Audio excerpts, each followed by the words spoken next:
So earlier in the week, I found out that my girlfriend had been cheating on me, so we broke up, which was pretty devastating after nearly 4 years. Obviously, I was heartbroken, but I didn't want to burden my friends with the situation, so I decided to just be left alone and try and cheer myself up. It was a Saturday, and I decided to stay up later than usual. Everyone was asleep in my house, so I decided to read to avoid being loud and annoying everyone. I heard a knock on my door, and thought maybe my mom had gotten up to see if I was awake or not, which isn't too odd for my mom, so I opened it nonchalantly, only to find nobody there and no lights on. I rationalized that my dog had made me come upstairs and hit my door with her tail when she walked, although it did freak me out a little. I woke up, not even realizing I had fallen asleep reading, still dazed and tired. It was roughly around noon, and I was really hungry, having not eaten the whole time I was awake that night before. Only after going in my kitchen did I realize how quiet my house had been. I checked the garage and the driveway, even the street outside my house.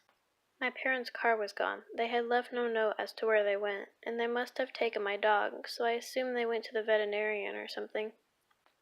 But despite being alone, I was sure that, when I looked up from the fridge, I had seen a person near my staircase. I was still a little dazed, but I knew I saw someone. I couldn't see them clearly due to the lack of lighting, thanks to the dense rain clouds, but the person had the same figure as my ex-girlfriend. I watched her for a moment, wondering why she was standing there, and she seemed to be looking at me. Then she walked away and went upstairs. I forgot about my hunger and followed her, but she was gone. I shrugged it off as my mind playing tricks on me, since I was still a little shaken up over the breakup. I was reminiscing about the earlier events while sitting in my room, remembering the figure I had seen, and the entire situation brought tears to my eyes. Not of fear, but of sadness. I missed her, and seeing her in my delusions broke my heart further. I had gone back to reading and calmed down a bit more than earlier when I heard laughing outside in the hallway. It was her again. I kept hearing her laugh, and she called my name. At this point I thought she had broken into my house, but I was too unsure to call the police. I simply yelled at her to get out, then it stopped. The voices, the noises. For the rest of the day I stayed in my room, thinking she was in my house, thinking that she went mad and was waiting for a chance to attack me. I was sure she had flipped out.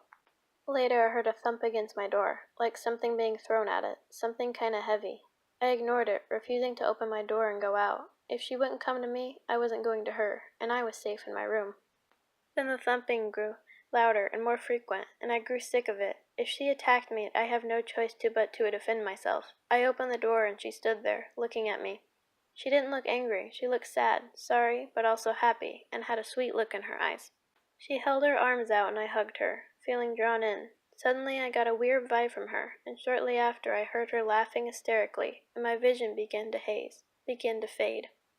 I woke up in a hospital bed, looking up at the ceiling. My head hurt a little, noises around me were muffled. I still couldn't see entirely clear, and all I could make out was the face of the nurse, leaning over me a little, her face filled with joy. She explained I was found lying on the floor in a coma, and that I had been in it for several hours afterwards. I wasn't sure what had happened. I wasn't sure what to make of the situation. She told me that I had been lucky. Most people don't wake up from comas, and they normally last more than a few hours.